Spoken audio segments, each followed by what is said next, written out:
Greetings, everyone. Pete Pardo here from Sea of Tranquility. Welcome to another episode of the UK Connection alongside my comrades, as always, Mr. Simon Bray and Mr. Steven Reid. Greetings, gentlemen. Good afternoon or good evening, gentlemen. How are we? Yes, doing good.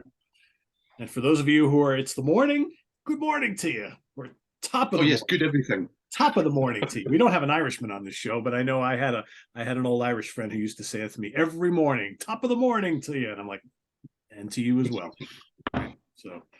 So we're taking another trip down AOR Melodic Rock Lane today. Once again, we've got 3 albums to talk about. But before we do that, Simon's going to kickstart the conversation with his beer selection of the day. That's what you think's going to I know. That's how silly of me to assume anything on this show, right? Yeah, that's right. Given your not drinking very often recently, I've decided not to go down that route. But I have, because we're heading towards the festive period, and we all know how much your Uncle Simon likes that. There you go. We're very festive today. Ho, ho, ho. What could be more festive, though, kids? What could be more festive than having a big glass of mead? Oh, wow. All righty then. All the way from Stonehenge. I'm really sorry, Simon. I don't get mead at all. No, well, there you go. And do you know what? Do you know what a good glass of mead needs? Do you know what it needs, kids? What does it need? The goblet of doom. That makes sense. I'm on board now. There you go. I have very little experience with mead. I've actually, in my entire life, I've only ever bought 3 bottles of mead. One I loved, and I thought it was great. It was nice and sweet, tasted like honey, no sourness, no nothing. And I was like, I like that. And then I liked it so much, I then went and bought 2 other brands, and I absolutely hated both of those. And I never went back again because I'm under the assumption, I guess, that most of it sucks and is not for my palate. But I wish I could remember what the one was that I had, because I would buy that again. Yeah. There is a Lancashire mead as well. Maybe I'll bring that out at some point. Yeah. A Lancashire? Or Lancashire, wherever you want. So, yeah. More Lancashire related funds shortly. But you need to listen to Pete, because he knows how to say that word, unlike you, Simon. Lancashire meat. Yeah. Said the man from Poughkeepsie.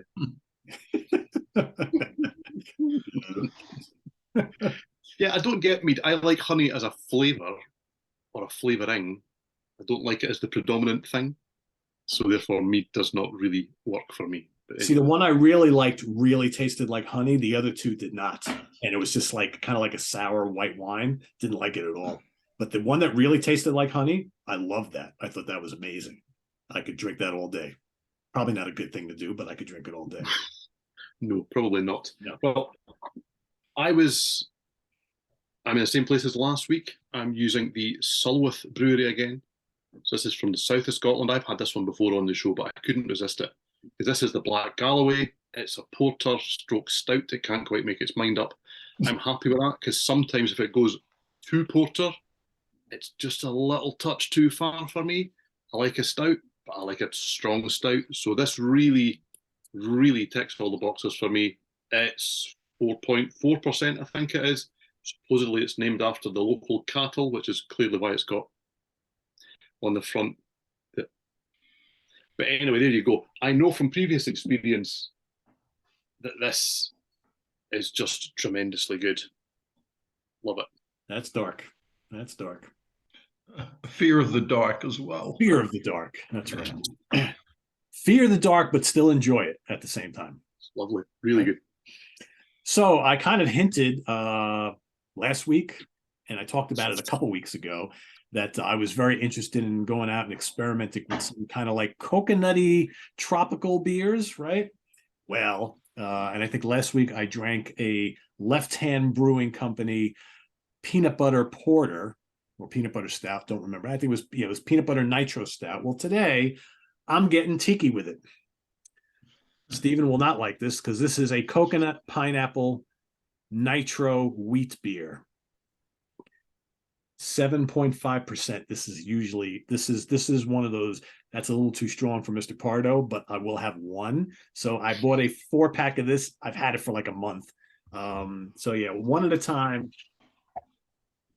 I like the sound of everything in there, but the pineapple is the work of the devil. So See, I presume I like pineapple.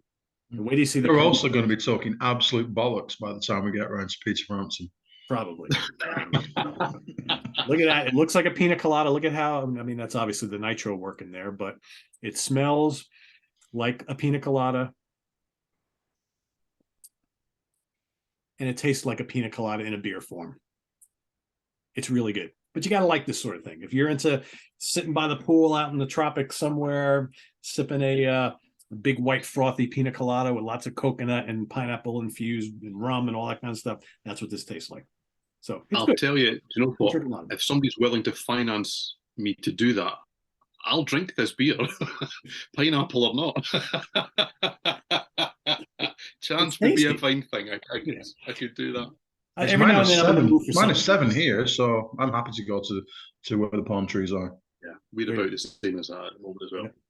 Yeah, I hear you. All right, so Steven, you want to kickstart this free album look that we're going to be talking about today? Yeah, we are unashamedly in the 80s today, which was not really done on purpose. We are doing the standard. We've got the classic, we've got the underground classic, and we've got the Maiden AOR album. So we're kicking off in 1989 with the self-titled debut from the supergroup Bad English. Okay. And then we are going to move on to the UK act, Dare, with their debut Out of the Silence from 1988, released on A&M. And I don't have a show and tell because this was Simon's choice, which was Peter Frampton with Premonition, which was released in January of 1986. Wow. Nice, proper 1980s. Yeah. And this was the Legend's 9th studio album. So that's the 3 we'll be covering. I've got a bit more detail on it if you want me to start off with Bad English and give a bit of detail about them. Okay, so we have, as I say, a supergroup. So John Waite, who had already been in the Babies by this stage and had a solo career, which was really well formed and they'd been very successful, and he would go back to that after Bad English again. He's on vocals, obviously. Neil Sean on guitar. Everybody knows who Neil Sean is. Journey, Santana, Hassas, Hardline, Soul Circus. I like them. And back to Journey again. We've got Jonathan Cain on keys, who had a solo career by this stage, had also been in the Babies, would go on to be in Journey after them. And Ricky Phillips on bass, also from the Babies, who we now know with Styx. That left Dean Castronovo on drums, this is where he started a really quite long collaboration on and off in a variety of things with Mr. Sean. He was in the Wild Dogs prior to this, so not really a name, the only one that wasn't. And he's been in Hardline, he's worked with Ozzy, he's been in and out and back into Journey, Soul Circus, and Revolution Saints. The album was produced by Richie Zito, who had worked with everyone from Joe Cocker to Eddie Money, Cheap Trick. He did Lap of Luxury with Cheap Trick. It's maybe a contender for this show. Heart, Taiketo, White Lion, Cher, The Cult, Poison, Rat, Von Groove. You get the idea. This album went platinum in the US. It reached number 21. It went gold in Canada.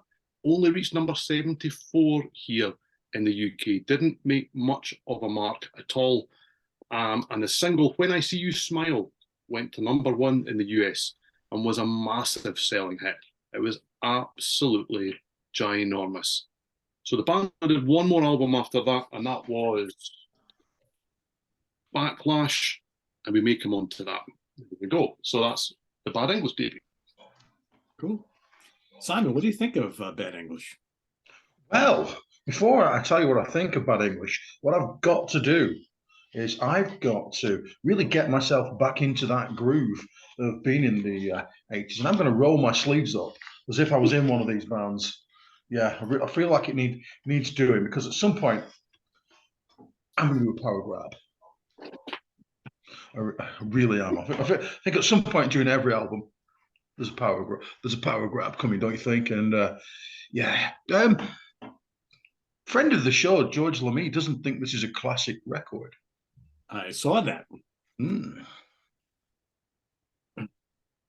I myself am not sure. I reckon if you combined the best of this and the best of that, you would have an absolute solid gold genre classic. I like this. I really do like this album. However, as is often the way with these kind of things, it's a good 3 songs too long. Yeah, I could very, very easily finish after Lay Down and not bother with the rest. However, there's some really good stuff on this. And do you know what? I'm about to say the old fogiest thing in the history of all Sea of Tranquility's old fogiest things. Are you right? Are you ready? Yes. John Waite has got magnificent diction. Hello. Yeah, you can tell every word he says. That is true. Do you remember the other week I was when I said that I couldn't quite tell what Steve Parry was saying on Stone in Love? Wah, wah, wah, wah, wah, wah. Yeah, you can tell every word that John Waite sings, and I like that. I really do. It might be like a boring kind of thing to say, but he enunciates so well. There's an awful lot of good stuff on this. And also, by the way, John Waite is from Lancaster, which is the county town of Lancashire. So so just about 30 miles away. And that's a great point. You're talking about, because for the longest time I had no idea he was from the UK. Because he sings, you can't tell any hint of any accent whatsoever in him at all. No. He could be. Doesn't sound remotely like me, does he? No. And it's only 30 odd miles away. Yeah. I'm very happy to sing some of the tunes from this, just to, or maybe not. Anyway, there's loads of good stuff on this. It's a great sounding record. You remember when I papped on about the sound of Dire Straits pianos the other week? Similar kind of thing on Jonathan Cain's piano, but on the multitude of slower songs on this album, but it doesn't sound like it's the same. Obviously, it isn't the same piano, but much less striking and more radio friendly. I've never heard bad English on the radio over here, not once, not ever. Right a bit here. Yeah, I imagine you have, because they had a huge #1, didn't they? Yeah. With When I See You Smile. Now, some people don't like that song because it's a ballad. I love it. I really like it. I've been wandering around the streets of Lancashire this week while doing my research and just power grabbing all the way. It's the only song, I believe, that is not written by the band, which I think irks them slightly, didn't it? Yep. I think it did, but it's nicely placed on towards the end of side 1. But before that, you've got Best of What I Got, which is really good. Heaven is a 4-letter word. I hate the fact that it says 4 in a number. Who do they think they are? Prince? I don't think so. Your Heart, My World Tonight, Possession. Yeah. Yeah.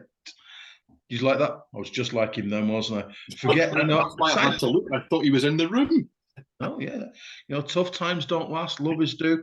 Side 1 is excellent, really top stuff. I really like side 1. Side 2, slightly less fun for me.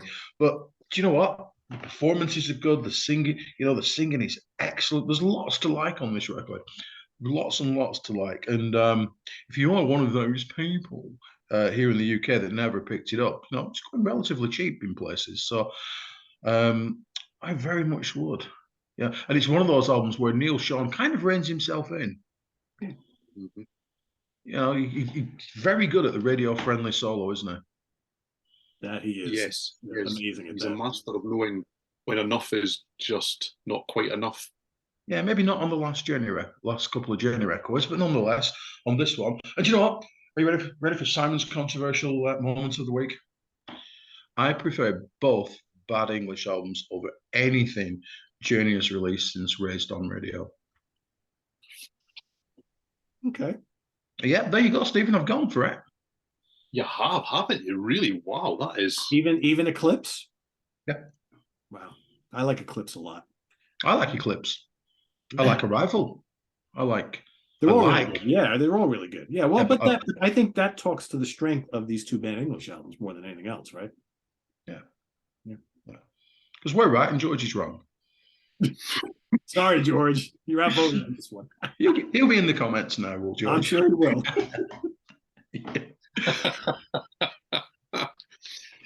This is a fascinating story, really. I mean, other than Mr. Castronova, who is a phenomenal drummer and a great singer, who's gone on to kind of make a career on the back of this. These are names. These are names right here. Do you know? I mean, it's really is the amalgam of two bands coming together that should make a phenomenal band. And yet they kind of arrived with a fanfare and left with a fart. It seemed to just be that the whiff of them was left. Yeah. They just disappeared. They just seemed to eat themselves alive. And that was what intrigued me going into this, because this band did nothing over here. I bought the single Forget Me Not when it came out, which bombed, I think, on both sides of the Atlantic, because that was the first thing from them. And I really liked it. And I had a little look because Backlash came out in 91, went to number 42 in the US and the UK. I mean, I think it was years afterwards before I bought this, because I didn't even know it existed, because they'd already folded by the time this came out. Yep. And they got Ron Nevison in. The debut had Richie Zito producing it. And in a more recent interview, just the last couple of years, singer John Waite said that his main problem with the band was that he simply couldn't get on with Jonathan Cain. And that for the second album, not only were they rushed into the studio with no songs written, but in Nevison, they had the wrong guy producing. So he left the band. It's as simple as that. And that's a real shame. Oddly enough, though, he then, once Backlash had come out and the band they hadn't split, obviously. That was the line at that stage. They had not split. We're not split. We're just kind of not speaking to each other, not recording anything and not touring. Or I'm the only guy doing promotion for this. Hi. Which is just the oddest thing more than anything else. And really, it's a strange little story. Now, once you get past the horrible crescendo, I hate a song that finishes on the end. Really dislike that as a thing. And that's how the whole album starts. That's how Best of What I Got opens the album. And I hate that. I don't know why. There's nothing wrong with it. I just don't really like it. But beyond that, what a great opener. It's energetic. It's keyboard driven. It's absolutely dripping with the vocals that mark John Waite out. In my opinion, is the star of this. This is closer to what he would do without being a John Waite solo album, because it doesn't sound like that. But to me, he's the unmistakable flavour on this album. It's a really great way of starting things. And then Heaven is a letter word. I think Sean really goes, do you know what? I don't fancy being me today. Today, Matthew, I'm going to be Eddie Van Halen. Because if you just listen to the phrasing of that song, even the phrasing of the solo, it's almost like he kind of turned up in the studio today and went, "Yeah, bored being me, I'll be somebody else." It's really good, though. Do you know? Possession is a really good kind of, it's the classic. You used to get your lighter out. Not that I had a lighter. These days you get your phone out, blind everyone. It's really good. Forget Me Not. Yeah, I bought that in 7-inch single. Really good. It's got a bit of, and yeah, the timeline's wrong here. It's got a bit of Shadow King about it, which is a plus point for me. They'll come up on this show at some point. And then When I See You Smile, to me, it's all right. I don't love it. I don't hate it. The problem is, it's Diane Warren that wrote it, and it sounds way too much just like Diane Warren wrote it. That's not a bad thing, but there was so many of these songs around at this stage that it really got quite difficult to distinguish between them all, because they really just were so much of a type. And personally for me, from there, things kind of tail away. Tough Times Don't Last, Rockin' Horse, they're both pretty good. But Ghost in Your Heart, Lay Down, The Restless One, and Don't Walk Away, they're all okay. There's not a clunker in sight on the whole thing, but by the end, can I sing you them? Well, I can't sing anyway, but no is the answer to that. And definitely agree 100% that the album would benefit from being at least 2, maybe 3 songs shorter. But Simon has already hit the nail on the head. If you put these 2 together and take the best songs, some people will tell you this one is the better one. I think they're really even, really even. They're both good, nearly great, not quite. Both have a little bit too much fluff on them. Is it a classic? Not really to me. Fair enough. You chose it as in the classic bit. You're the editor of this. This is I don't know what to do. Well, I'm trying to view the classic, and I'm going to ask for help. So I'm as well to ask for help now. Please help. In quite a short period of time, let's say within the next 3 or 4 shows, I'm beginning to struggle to work out what the classics may be. Because to me, they should be a big band, not just an underground classic that AOR knowledgeable people will go, yeah. I mean, this album went platinum. To me, that signals the general population made this a classic. In the same way that we are viewing a lot of these albums that we do classic because they were big, rather than classic because they're great.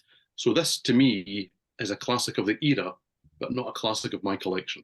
Gotcha. Yeah, that's fair enough. Fair enough. So I bought this when it came out. I saw them on this tour at the Chance in Poughkeepsie. There you go, Poughkeepsie, New York. And I played the hell out of this CD, which is really surprising because at the time I was listening to a lot heavier stuff, but I was really, really loyal to Neil Schon, who I've always been a huge fan of. I've been a big fan of Journey for most of my life. So I automatically was all in on this. And I was a little upset that kind of Journey were really not really doing anything at the time. I always kind of liked John Waite because I liked the Babies, but was never buying their stuff at the time or his solo stuff. But to me, I immediately liked this. And like I said, I played it all the time. There's still plenty of guitar on here, but you hit the nail on the head. Very economical what Neil is doing on this album, but that's his strong point. I think he can fit really cool guitar parts, whether it be riffs or solos, in more pop flavored stuff. And I think John Waite sounds fantastic on this album. Fantastic. I love Best of What I Got. Great anthem. Heaven is a 4-letter word. Terrific. Possession is a great little ballad. I think Forget Me Not, which they played on the radio here first when this album first came out. That was the single, which didn't do well, but I loved it. That's the reason why I was like, I need to buy that. When I See You Smile was enormous here. And, again, late 80s, the whole glam metal, hair metal thing is still sort of really big, but starting to die down. People just latched onto that. It was all over the radio. I think Tough Times Don't Last is absolutely terrific. I love the chorus on that. I think a lot of these songs pack an emotional wallop. They have great choruses. The musicianship is stellar. Price of Love, that's pretty good. Has a good chorus, kind of mushy. Ghost in Your Heart, great song. Ready When You Are. Lay Down is terrific. Rockin' Horse is cranking. For me, I think the only song I really don't like much on this album is Don't Walk Away. Could have stripped that off. And I agree with you both. I think you could probably take 1 or 2 or maybe 3 top songs off of this, and you have a really, really tight and concise album. But as it is, I really enjoy it. And I think I remember here in the States, again, this is pre-internet, folks. So the second album just kind of appeared. Like you didn't hear anything from this camp for a while. And then there's the second album sitting there in the racks. You're like, oh, great, new Bad English. And then you see, oh, they broke up 6 months ago. It's like, what the fuck, right? So you're already not invested in the second album as much as you would like to be because you knew the band was already gone. But I remember like listening to that second album, like, this is damn near as good as the first one. And I think you're right. If you take both of these albums and put it together, there is an hour-long kick-ass album with the best of all this stuff. As it is, I think both albums are really, really strong. And do I consider this a classic of melodic rock AOR of this time period? I kind of think so. Maybe not a classic in general terms to most people, but for what we're talking about here, hell yeah. Hell yeah. Really good album. I still listen to this. I listened to this. I was away on business the other day, right? And we weren't going to do a show today, but I said, you know what? I'm going to re-listen to this. a couple times and listened to the other two that I hadn't heard before. And I played this and I was like, it felt like 1989 all over again. I was like, I still really enjoy this. So yeah, I'm all for it. I think it's great. On to Dare, shall we? So yeah, so this is Out of the Silence. This is the debut album from Dare, from the capital of rock and roll, Oldham in the UK. This came out in 1988 on A&M Records. It's produced by Mike Shipley, who was responsible for producing albums by Diamond Head, Prefab Sprout, Joni Mitchell, which is a name that kind of comes up a few times here, Starship, Def Leppard, Winger. He did the Pool album. If you think Winger are rubbish, really go listen to that album. It's fantastic. Great album. He did Temple Bar by John Waite, funnily enough. And it was co-produced by Larry Klein, and he was married to Joni Mitchell at the time, which is why the album was recorded in her studio. And he was also produced a really wide variety of different things like Starship, Dinosaur Jr., if anyone remembers them, I do, yeah. Walter Becker, Herbie Hancock, Tracy Chapman. I mean, that is all over the map. All over the place. And as far as I can tell, this charted absolutely nowhere, as far as I can tell, but it's now held up as one of those it should have been huge albums. So the band really was based around the sultry chap in the middle here, the only one that's close enough to the camera that you can tell he needs a better hairstyle. And that is Darren Wharton, who was best known, and probably maybe even is still best known, for having been part of Thin Lizzy as they were kind of unraveling at the end. He played keyboards in that band, which a lot of people didn't like because Thin Lizzy shouldn't have a keyboard player anyway. And he did solo stuff with Phil Lynott, and he was in the Black Star Riders lineup that evolved out of Thin Lizzy after they kind of got back together in some fashion. But he didn't actually record with that band because he didn't want to move beyond the kind of tribute to Phil thing that he was doing. The rest of the band on guitars, Vinnie Burns, who left them not too long after the second album came out, but came back in 2008 and is still with them as far as I'm aware. He had time with Asia. He is on all of the albums by 10 between 1996 and 2001. He has recorded on that album by Ultravox. He was in The Ladder, which was a kind of spin-off of FM at one point with Steve Overland and Pete Jupp and his Steve Morris of Heartland in it. He also was on the first 3 studio albums by Bob Catley, which makes a lot of sense when you listen to this album, I think. He was in Hugo, he was in Burns Blue, he's done a solo album, and then on keyboards, and everybody in the UK is waiting for, and then on keyboards, obviously Mr. Wharton also played some keyboards, you have Brian Cox. Okay, so he's on the first 2 albums by Dare, and then he went on to the 1 or maybe 2 hit wonders. I'm not really massive on D-Ream and Things Can Only Get Better, which is a song that seems to haunt this country forevermore. But now he is a regular on UK TV as Professor Brian Cox. He is on many a documentary. He's a particle physicist and a general science boffin, I would suggest. And I mean, you can't get him off BBC Two and BBC Four, basically. I find him mildly annoying, but there you go. And then you've got Martin Shelley Shelton, who I presume is no relation to Hewell Bennett. He's on bass. He was in 10 for a period of time as well. And James Ross on drums, who I can only find linked with a band called Gone Savage, realistically. And I would suggest, without getting ahead of the game here, that this album just arrived too late, realistically. And there was a reaction to that from the band themselves. But we'll come on to it. Can I ask a quick question? You certainly can. What is a boffin? What's a boffin? Well, you could say it's a learned gentleman. It could also be construed as a know-it-all. Clever person, a professor. Yeah. Somebody who lives in a laboratory, a boffin. It takes one of these guys that's kind of got the jacket like this and is bald with the hair like that, and he's kind of, doing experiments. And okay. Good to know. What it is. Yeah, I mean, and I'm sure that Mr. Cox, hi Brian, doesn't do any of those kind of things. He's very mild-mannered and talks on all of these shows like stars and things like that. So, yeah. I've been told that I need to start asking more questions when things UK-isms go right over my head, and I kind of sit here dumbfounded and don't say anything. So I heard that it's kind of a cool word. I had no idea what it was. I'm like, I need to find out. So thank you. I expect to hear it used at some point, Pete. Yeah, I'll use it here locally, and people be like, "The fuck are you talking about?" So I enjoyed the Howell Bennett reference. Yes, I enjoyed it a lot. Thank you. I saw it. I enjoyed it. I've also bothered to look up how many hits D Ream had. They had 3 top 10 hits. I can only name the one, and also one of them is called "Are the Best Thing." So let's get off that page, shall we? Before my head explodes. Clear your search history now. Yeah.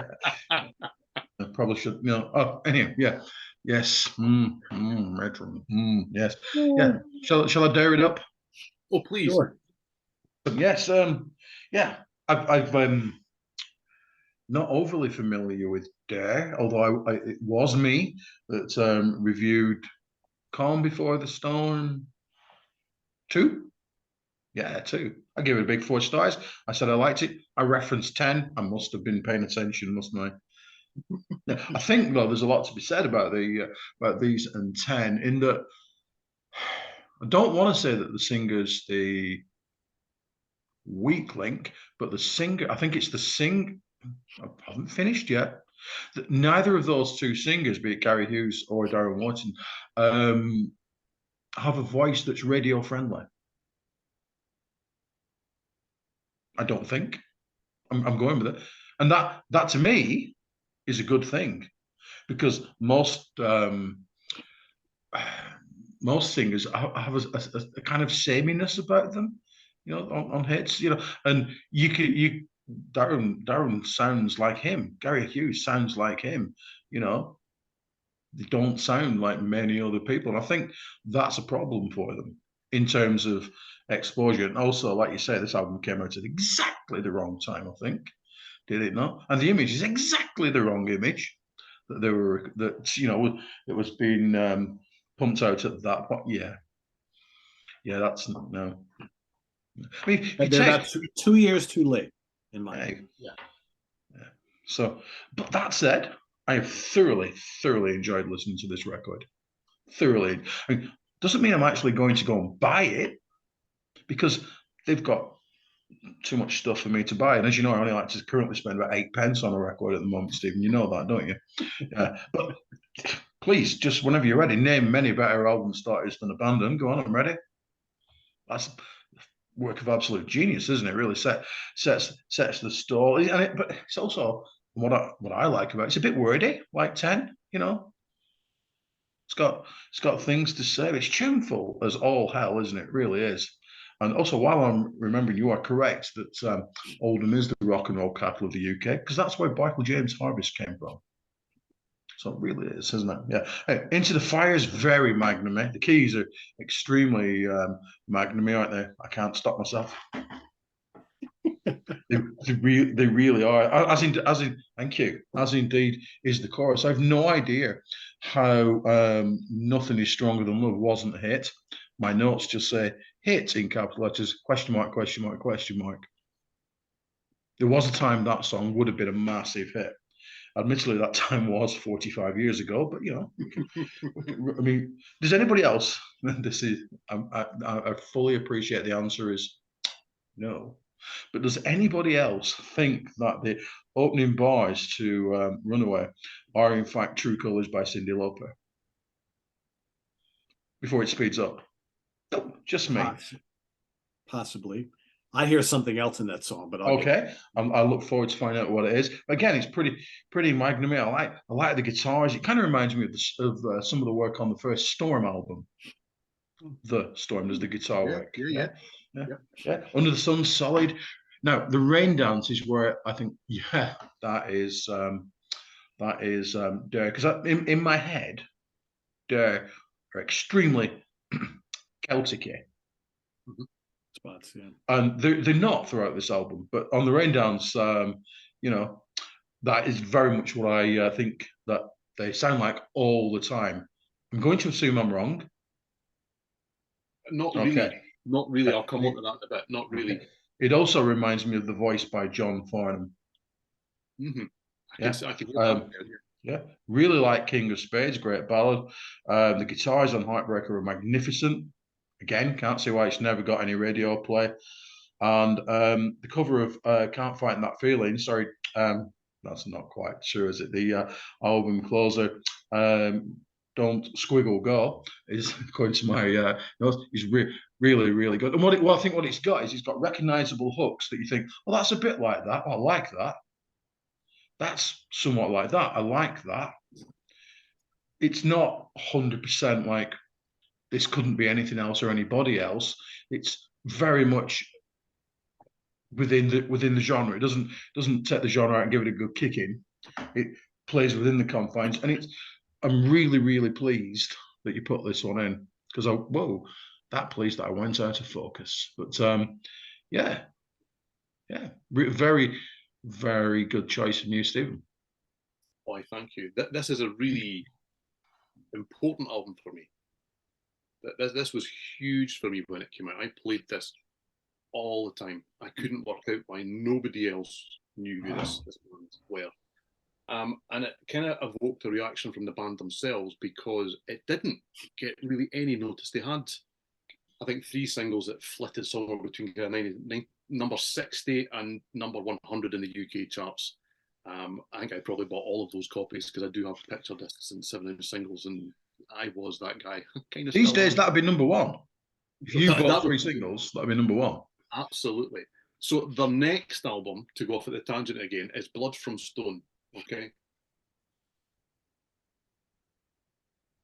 I can't get a really good shot of that. Okay. I mean, and they're still kind of having that same sort of image. They still look remarkably British. Do you know, they've still got all that leather, and they've still got all that kind of stuck-on hair on their head. They still look really white. They look like Romeo's daughter or something. Yeah, they really do. Absolutely, they do. Yeah, I completely agree with you. This is heavy by comparison. This is the guitar album, because they got a lot of criticism because of when the album came out, of course, and the Thin Lizzy connection that really isn't there. Where's the guitars? Why is it so deep in the mix? Where you've got a great guitar player, why are you not using them? And this album opens with a song that really goes. I mean, it's not Metallica, but by these standards, back in the late 80s, early 90s, you would call it heavy metal. And then the band kind of went, well, what did we do that for? Vinnie Burns went, well, I'll go do something else.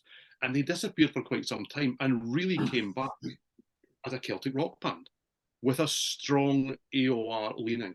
So that's why you get that impression, Simon, because really, from album number 3 right through to now, they've been a kind of hybrid of Celtic rock and AOR. It sounds closer to the debut than it does to Blood from Stone, but at the same time, it sounds different enough, it has to be said. And a lot of band members have come and gone and come back again, and various things like that. It's been a very fluid situation. Orton's the only guy that's been on them all the way through them. Very much his band. I adore this album. Abandon is just, that's how you open an album. And I think his vocals are phenomenal, absolutely phenomenal. They're husky, they're whispery, they're full of atmosphere. He really adds an awful lot to this album.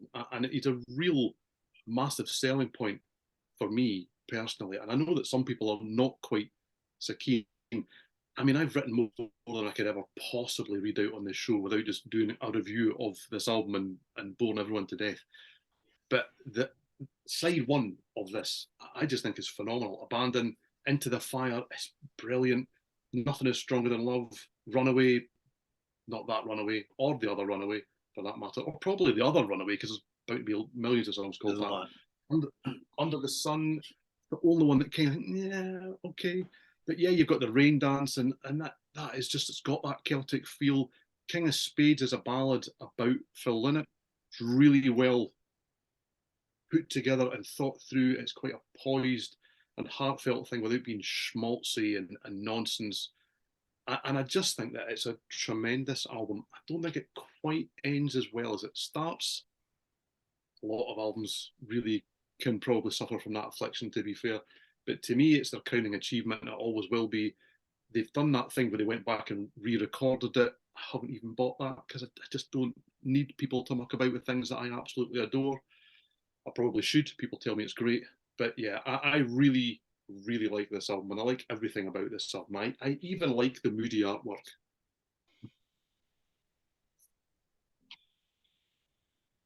So I had never heard this band or this album before. So I always like getting these assignments because it's always cool to jump into something for the first time that someone else whose opinion I value quite a bit, sees as a classic, right? So I listened to this the other day for the first time ever, and I couldn't help shake the feeling that I'd heard this before, but I know I haven't, right? And then after I listened to it again, then I kind of figured it out. It's like there are a lot of elements of this album that remind me, and one of you mentioned it earlier, I think Simon mentioned it earlier, that remind you of other things in a good way, right? So Abandon is a terrific opener. To me, it sounds like it could have been a leftover from Foreigner 4, because I think the more I listen to this album, I think Darren sounds a lot like Lou Gramm from the same time period. Again, I know neither of you guys mentioned that, so I know we all hear things differently, right? Because I say that all the time. But I kept hearing like early mid-'80s Foreigner. And I'm like, and I like that because I'm a fan, right? Great hook, snarling guitars. I'm like, this is starting off great. Into the Fire, not much different. Great chorus, good guitars. I hear Foreigner, I hear early Asia, circa the first album. I'm like, this is great. We're off to a good start. Nothing is Stronger Than Love. Hooks all over the place. Love it. Runaway, to me, sounds like the greatest long lost Survivor song that I'd ever heard. And again, that's meant in a good way. One of you guys or both of you guys mentioned, why wasn't this a hit? No idea. This seems ready-made for the masses here in the States at the same time. And I think, Simon, you hit the nail on the head. 1988, they're a little too late to the ballgame. I think if this came out in 85 or 86, regardless of what territory, could have been a huge album. Let's continue on. Rain Dance, majestic, love it, really good. King of Spades, soaring, great melodies. Once you get to the back half of the album, one of the things I started to realize, as much as I love the melodicness of it and the hooks that were everywhere, I wanted to hear a little more oomph. I wanted to hear a little more rock. And I was thinking that, in a lot of spots on the album, the guitar is kind of reined in a little bit, a little tame. It's there, but the production doesn't help things.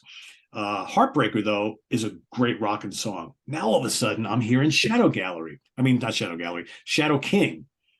which one of you mentioned before. And I'm like, which of course is the great one-off band with Lou Gramm and Vivian Campbell. And I really like Shadow King. But that band and album had very similar issues, I think, than this one did. Full of hooks, memorable songs, missing a little oomph. And I think the back half of this album, the songs are a little soft. I don't know if they were meant to be that way because they're potent enough. Maybe it's due to the production. I don't know. But the production, though, is pleasing. It just, the guitars, I think, are toned down a little on the whole album overall. Not on every song, but on some of them. But man, there's great hooks on this album. The vocals are outstanding. He's a really good singer. I never knew this guy sang like this. And I'm an old Thin Lizzy guy. So again, why I never listened to this band in the past, I have no idea. But I think this is a really strong album, a really fun album. I'm so glad I heard this. I wish it rocked a little more in spots, but I'm very intrigued by that other album you held up because I love this formula. And I'm thinking that one is probably going to tick more boxes for me than this one will, although I really like this one a lot. So this was a really good listen. And again, how this band with, even with the Thin Lizzy lineage there, right? And these great catchy songs, why this didn't do better, I have no idea. But good stuff. Good stuff. It's very interesting having a discussion with two people that haven't heard this album before, because this is one of those part of my DNA albums. I mean, I listened to this for the show because I wanted to, not because I needed to. I mean, I was 15 when this came out. So this is part of my musical learning. So to me, it sounded like Dare. Only now do I kind of listen to it and go, wow, there's a lot of Tony Clark in the guitar playing. Do you know, it's all these years later that you start to listen to it and think, well, I'm going to talk about this, and you think, okay, there are elements of Survivor in there. I don't necessarily get the Lou Graham thing, but then again, I'm comparing it to Shadow King, so I kind of do. Yeah, it's the first thing the first two songs in, I'm like, man, this sounds like Foreigner. That's the first thing I thought. It's interesting that Simon mentioned radio play, because they have had radio play, but way too late, because they got radio play on Radio 2 in kind of last 5, 6, 7 years. Suddenly they were all over the place on Radio 2, getting played to people who were never going to buy product. And it was like FM. Absolutely like FM. They were on Sir Terry Wogan's show and all this kind of thing. They were exactly championed by people 30 years after it was happening, kind of go, look at this band, how does nobody know about them? You could have done this 30 years ago. People would know about them. So, you know, so yeah, it's been absolutely fascinating to revisit it with people that don't know it. And yeah, I know it, as you can tell. Cool. Our final choice today. Yes. So this brings us on to the They Made an AOR album. And this was Simon's suggestion. Now, Peter Frampton, I mean, everybody knows who Peter Frampton is. And this is Premonition we're doing. So this was released on the 13th of January, 1986. It is his 9th album. It was produced by Peter Soley, who was an early contributor to Whitesnake. He was a member of Procol Harum. He worked with Al Stewart. He worked with Clapton. He's produced albums by the likes of Motorhead, which I hadn't really realised, I hadn't connected the dots until I went and looked at this. Ted Nugent, Frankie and the Knockouts, Kicks, Bronze. Peter does lots of UK AOR that's really good that we're going to come to at some point. Bronze is another one that falls into that. And Premonition followed Peter's 1982 album, The Art of Control, which Mr. Frampton himself has said that he hates because it was way too radio friendly. I haven't listened to it yet. That was one of the things I meant to do prior to the show. I haven't got round to it because I thought, well, if that's way too radio friendly, what is this? But anyway, we'll come to that. And it was made that way at the insistence of his label at the time, A&M, which maybe makes it not too much of a surprise that this comes out in Atlantic in the US, and it came out through Virgin here in the UK. Frampton himself obviously provides guitar and vocals, as well as some synth and bass on a couple of tracks. And the rest of the band was Tony Levin on bass, and as is legally bound and contractual, if Mr. Levin is there, Chapman Stick. And I mean, everyone knows who this guy is. King Crimson, Peter Gabriel, Stickmen, millions of other things. And from there, a whole load of folk, well, not a whole load, but people I'm not quite so well versed with. Richard Cottle on keyboards, who's worked with Alan Parsons, toured with David Bowie, Mike Oldfield, Foreigner, Bad Company, Wham, has worked with Bewitched, Charlie, who came up a few shows back, and of course, John Parr. Okay. Oh, there he is. Both him and Pete Solly are on this. Ah, that I did not realise. There you go. See, Back now I know fans. why you suggested this album. I only realised not that long ago. Okay. On Well, drums, after we suggested this. Omar Hakim on drums. Everyone from Weather Report to Sting to Brian Ferry to Kate Bush. I mean, it doesn't really get any better than that. Yeah. And also Steve Ferrone, who is just a session legend, and obviously Tom Petty and the Heartbreakers in their latter years. Mr. Soley also played some piano. And joining the dots, there's a lot of people out there that suggest that this album kind of stalled Peter Frampton's solo career, because his next move was to join David Bowie's solo band and tour with him for a period of years. And it would be quite some time until he went back out under his own name again. Cool. Simon, what do you think of Premonition? Obviously, it's my suggestion, so obviously I like it. I would suggest this is way more commercially sounding than The Art of Control. It's a little bit rockier, but not as sheened. Yeah, I think you'll find that when you get around to listening to that, you'll find I'm right. I actually bought this on cassette entirely randomly in Italy in 1986. I mean, why wouldn't you? You know, just wandering around the shops as you do, not looking at the culture, but just going straight into the local record shops. And that's what it's all about. Yeah. when we get to the point of which one would you keep, this is the one for me out of these three. I'm fully aware that it's not the greatest album in the history of mankind, but you know, it's been on that. Say it for me, Stephen. The J word. It's been on the journey, I think you'll find. Thank you. It's been on that journey with me since that trip to Italy in all those years ago, you know, and I listen to it regularly. I like practically everything on it.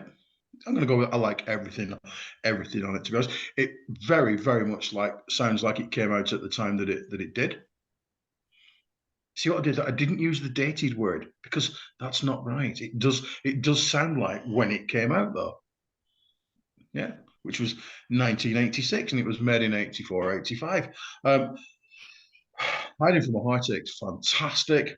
Lion made it onto Frampton Comes Alive 2, which we all bought. Yes. Yeah. Okay. Moving the Mountains, huge. Like would be because it's like moving a mountain. All Eyes on You is utterly brilliant. I really, really like that.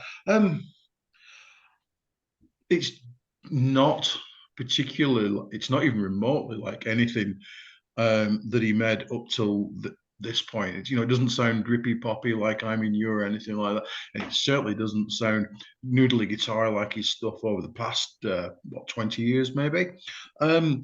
It's someone having a go at making a commercial record, probably not quite getting the results he thought he might do. Certainly not at radio, because it pretty much stiffed, didn't it? But it's a record that I really like. It means a lot to me. I am so lazy. I couldn't be asked to go upstairs and find the 7-inch single of Lying. I'd be lying if I said I wouldn't. But it's just a nice, good little melodic rock album for me. I like it. I stand by it. I'm happy with my choice. But not many people will be aware that he actually made this particular album. Yeah, this was an absolutely brand new experience for me. I don't really have much of a connection with Frampton in any shape or form. Yes, as is the law, I have Frampton Comes Alive. I couldn't even hazard a guess at the last time that I played that album. Yes, I've heard those songs on Planet Rock and things like that because that's what they do. I also have, correct me if I'm wrong, Hummingbird in a Box, I think, from more recent times. I believe I was probably sent that for review. Remember quite liking it. And there's one that's got a kind of plane or an IF or something. That was a ballet or something weird, wasn't it? Yeah, it's definitely not. Well, I'm now wondering what the typical Frampton fare is because I didn't anticipate hearing anything like this in the catalogue. So maybe it's all atypical.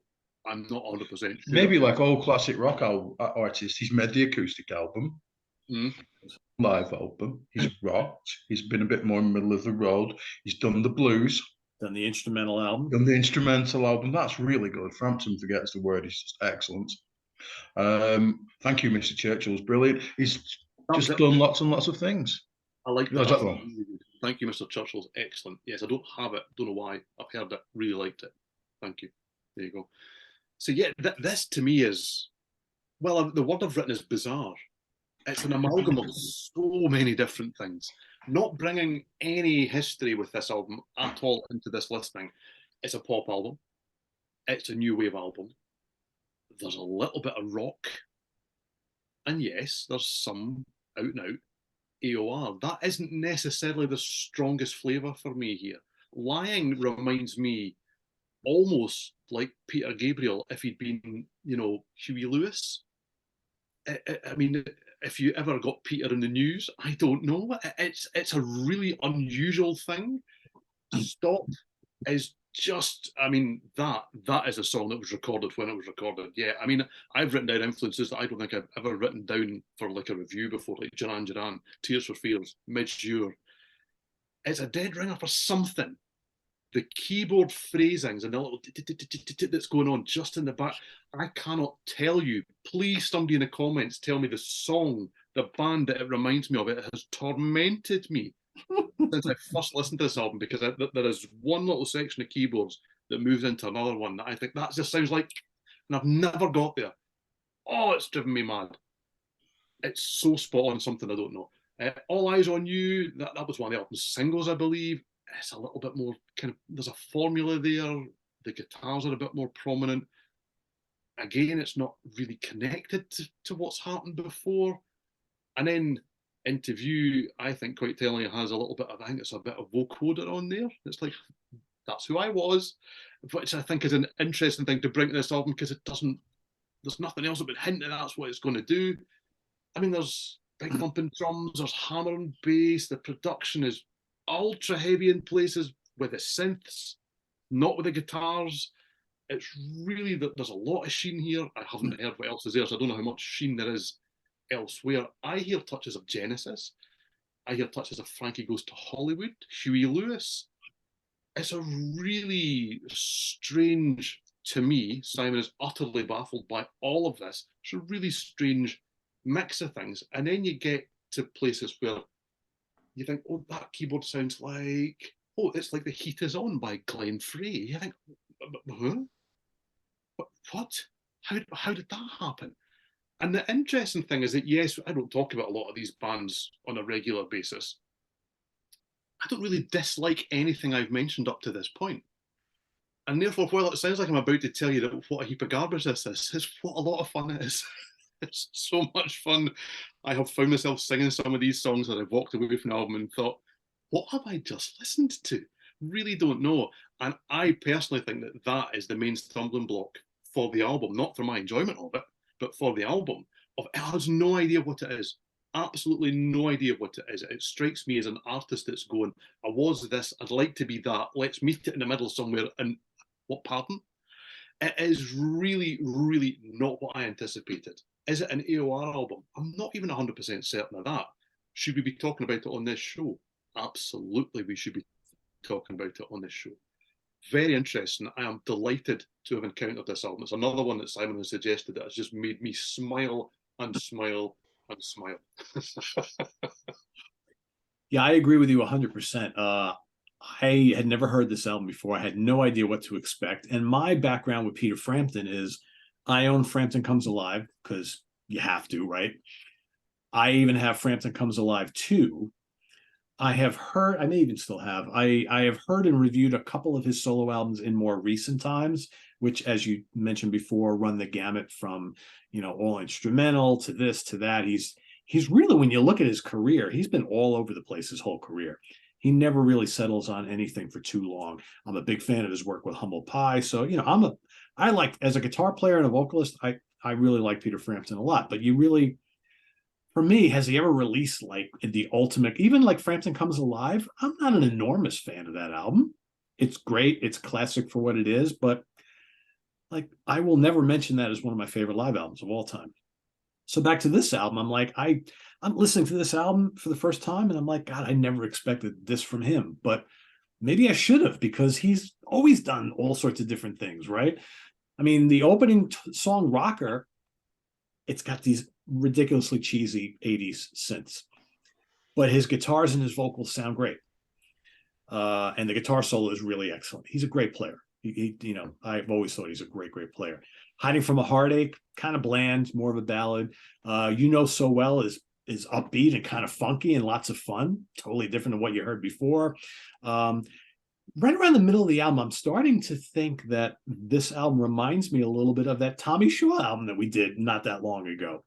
It's from the same time period. It employs a lot of the same type of elements. And I'm like, there's kind of a pattern here.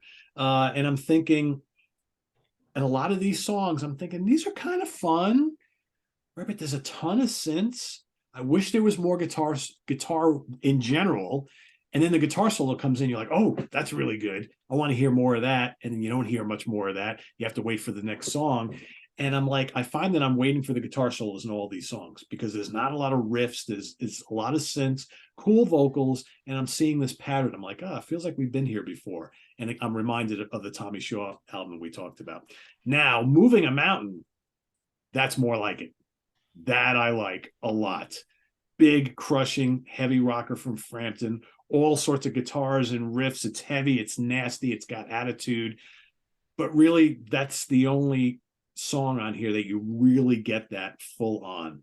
I would have loved the whole album of something like that.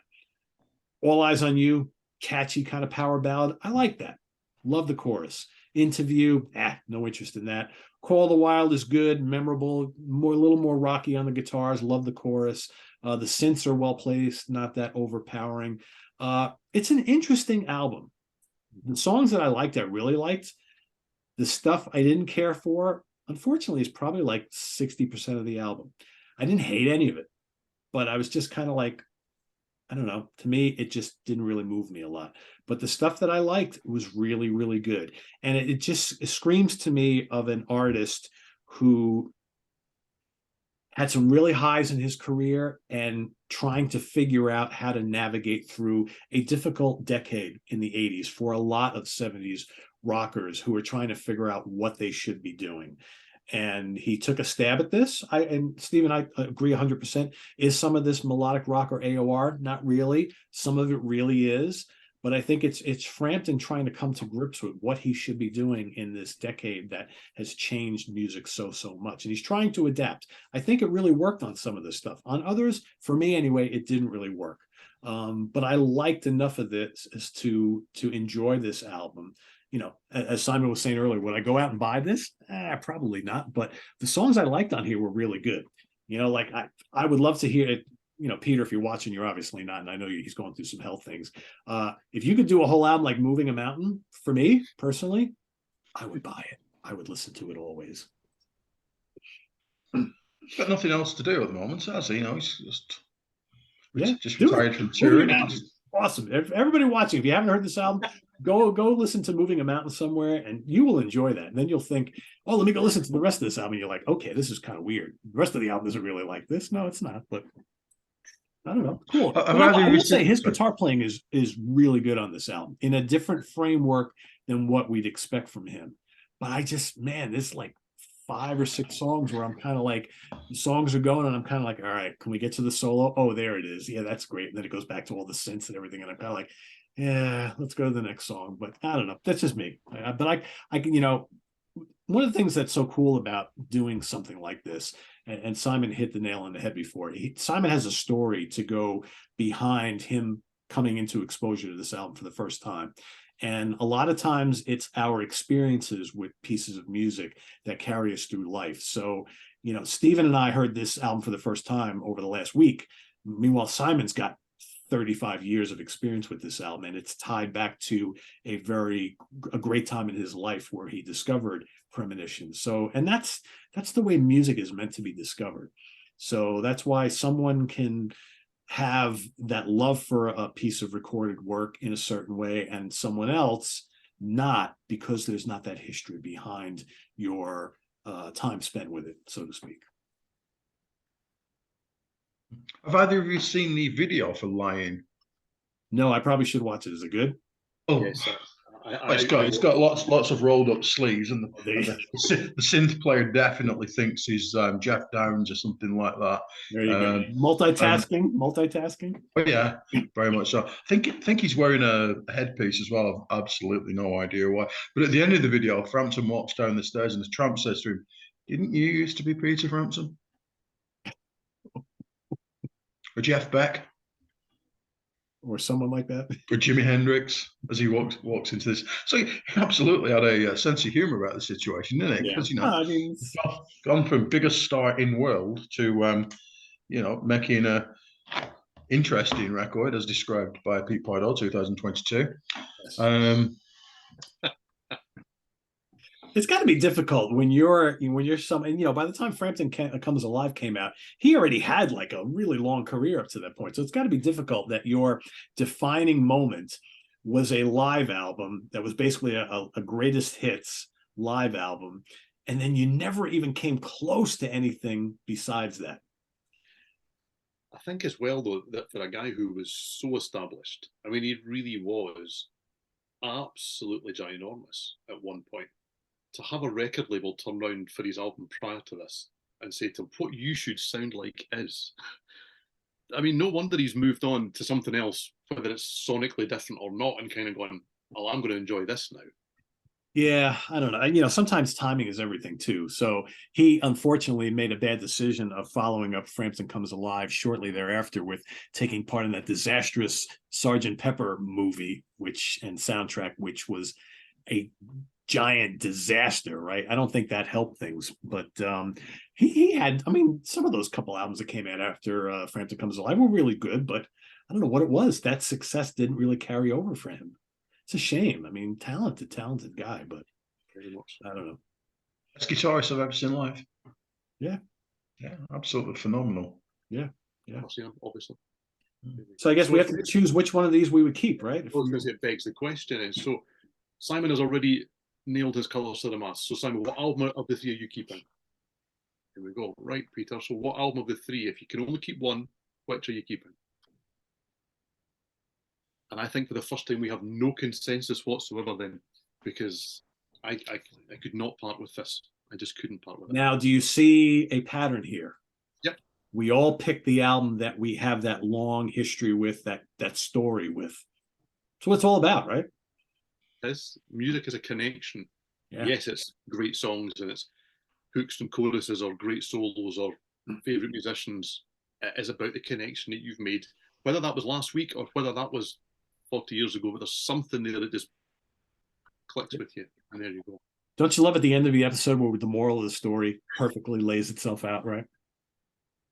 I feel like I'm in a US sitcom. Oh, that's too funny. Too funny. Gentlemen, do we have a program for next week set up yet? We do, right? I think we do, Peter. We just have neglected to mention it to you. Because as we spoke after we'd finished recording, after we had finished I'm in trouble now, right? Okay, because Simon has been out of his comfort zone for the ranking the songs on a classic album for a couple of weeks now. He has been kind enough to be a little bit paranoid, and he got the original 4, the Led Zeppelin 4. There we go. Okay, can't even be asked to put them back. I've been out of my comfort zone with everyone knows how much I love Meatloaf, and also discovered that I absolutely adore the Doobie Brothers. Okay, so what Peter mentioned to ourselves when we finished recording last time was, do you know what? Maybe it's his turn to be a little bit out of his comfort zone. You know what I like, and you know not so keen on. And we had a little brainwave. It seems to tick so many boxes in so many different ways. So for next week, you can all enjoy Peter talking about Rammstein.